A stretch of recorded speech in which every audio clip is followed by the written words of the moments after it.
I did not expect what recovery meant. um, okay, so recovery, first of all, what you need to realize that it's not aesthetic. You cannot be vain and recover at the same time. Get ready to gain weight. Yes, your body is healing. Yes, it will slow you down, give you fatigue, and force you into bed to rest, because rest is what heals. And yes, you will not recognize yourself. Do I know you?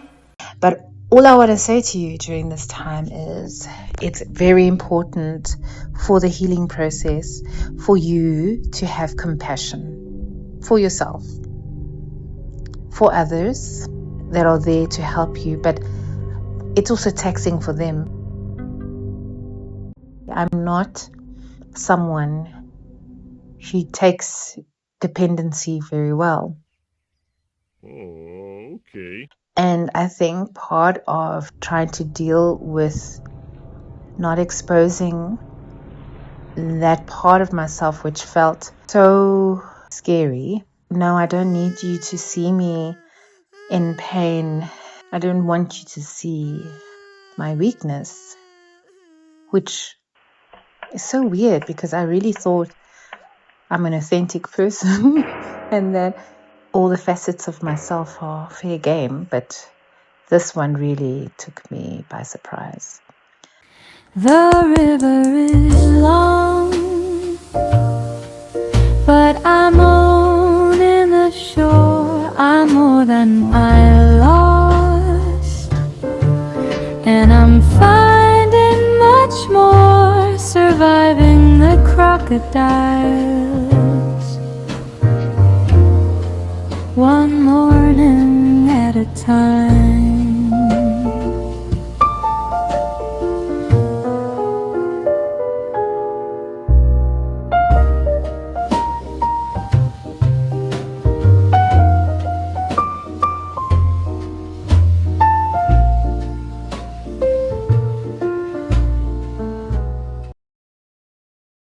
Okay, so the first thing I said in the intro was to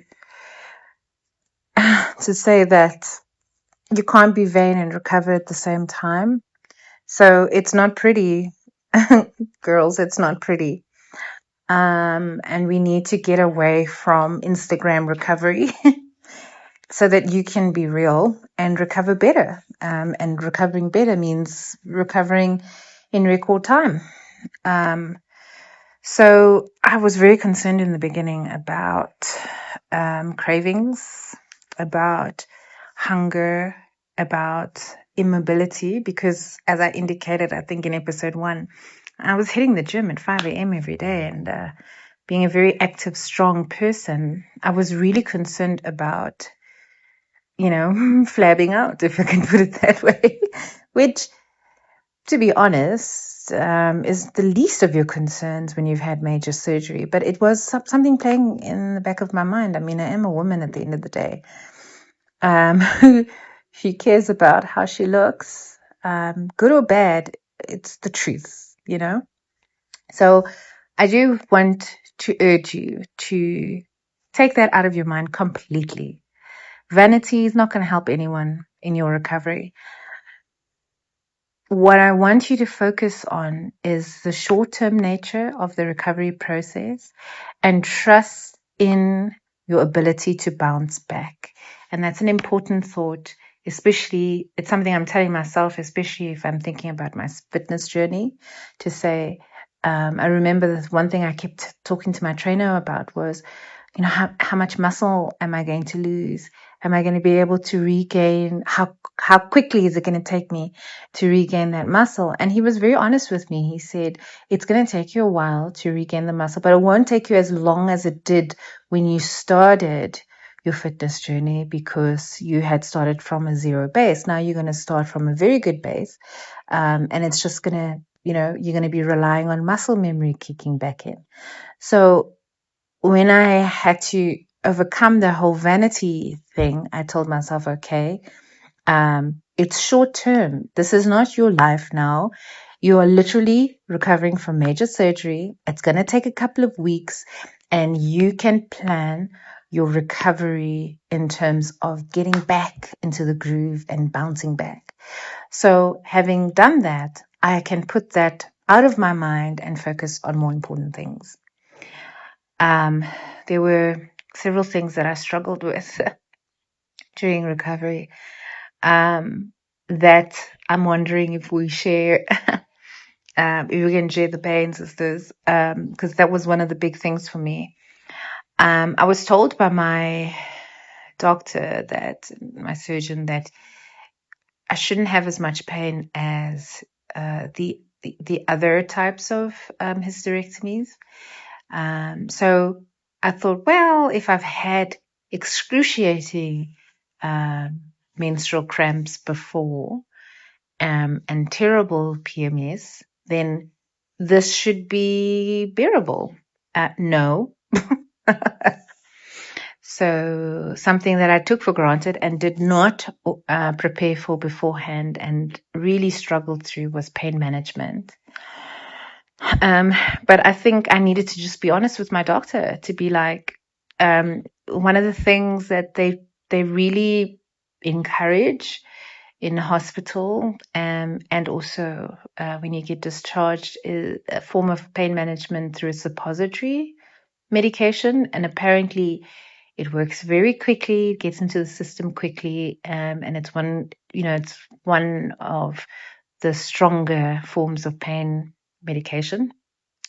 But I told my doctor, after having 3 terrible experiences, that the suppository, the form of taking the medication, was actually causing more pain for me than relieving the pain. And the third time I tried it was during a terrible pain episode, needing relief that I thought would come quickly using a suppository, but the actual medication moving up my bowel, I could literally feel it. And all I could feel was that discomfort and sensation of it trying to dissolve or whatever it is what it was doing. All I can say is it was just more pain. So I think the first and most critical part of ensuring a good recovery is be honest with your doctor about what's going on in your body, what you're experiencing, what are your symptoms, so that you can get the medication that you need. So pain management was a big one for me, which came coupled with a lot of digestive issues. The two big ones was passing stool, which was excruciatingly painful and felt like I'm giving birth to children every single time, which is a kind of sick joke. And sort of what the doctor eventually said could be some sort of ulcer, this pain that I felt every time my stomach was empty. So when I was hungry, I'd feel not hunger pangs, but a sharp pain in my stomach. And he did indicate that this is probably to do with a lot of the medications that I was taking at the time during my hospital stay and so forth. So he gave me something for my stomach, changed all my pain medications. So what I was taking before, he changed all of them, the anti-inflammatory and the pain medication, so that they would be gentle on my stomach, because I was complaining of symptoms with regards to side effects to the medication. So just be honest, speak what is truly happening to your body, because the more you suffer through what you think the expert is providing to you, that they know best. Yes, they do. Don't get me wrong, but they don't know. Every human being is different. So just be honest with them so that they can help you with what you're going through, because they assume on the basis of data that they have at hand that something they're going to give you is going to work. But remember, it works for 1 in 5 or 1 in 10 or 9 in 10. So you might be the one outlier. So just speak about what you're going through. The other thing that, look, there's a lot of issues with recovery. So I'm just covering my top couple. So the other thing was appetite. I was so hungry all the time, and it was bothering me. Especially like cravings and diet control. And I was thinking to myself, what on earth is going on with me? I'm so, I can't control my body's hunger. And three things came up when I was looking at what to do doing my research was your body craving fuel that it needs in the recovery process for the deep healing. So the healing of the deep tissues in your body. And unfortunately, quick fuel comes in the form of sugars and carbs, and your body will go towards that quick fix to get the energy it needs to do the deep tissue healing. Then hormonal ghosting. So uterus being gone, your ovaries are still there. In my instance, not all hysterectomies are made equal, but in my instance, with the ovaries still being there, I thought I'm not going to have any hormone problems. However, what they don't tell you is after the surgery, your ovaries take a while to regain their blood supply. So as it's temporarily disrupted, there could be a dip in your estrogen levels, and low estrogen, guess what it does? Triggers cravings. And some of the cravings can include chocolate and carbohydrates. So, yay! And then lastly, emotional hunger. And this one I know from my own experience in terms of things that I've dealt with in my childhood, that I've always used food as a comfort when I go through emotional pain. So if you are that person, and maybe you were never that person, there is something about the serotonin levels dipping in your brain when you're recovering from surgery and things are happening to your body that you didn't expect. That sad feeling, that lonely feeling, your brain is going to want that dopamine hit. And the quickest and most successful reward that we get is through food. I know this from experience. You don't want to do that. But unfortunately, when you're in the short-term low following a major surgery, these are the kind of things that are going to be going on during this time. So remember what I said about vanity in the beginning? I'm not by any means saying that you should be irresponsible and your excuse is that you've gone through major surgery. What I'm saying is that this is short term. This is what's going on in your body. Understanding it can help you also find means of overcoming it, processing and overcoming it. I don't want to use the word control because it's quite triggering in terms of those of us that are trying to escape our perfectionism and our workaholism. So what I want you to think about during your recovery is to prioritize healing and think about some of the major things that you need to do during this time. So if it does happen that you find yourself eating things that you know are weaknesses and that you feel are going to affect your body image, don't think of it that way.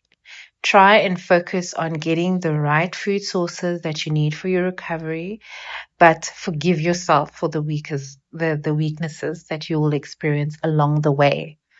Because what you need to keep in mind is that it's short term and you will get back on track. And you need to give yourself a time period in your mind to say, This is happening right now. I need to recover from this major surgery. My body needs certain things at the moment, and give yourself a time frame, and then honor that time frame so that you can start rebuilding once you're strong enough. So, what are some of the things you should be prioritizing in terms of making sure you're trying to get these food groups in during this time?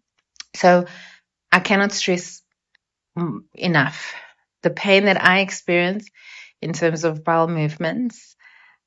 I literally even did a short about it because that day I had the most foul bowel movement that I've ever had following the surgery. And I just needed people to know that you don't want to experience that.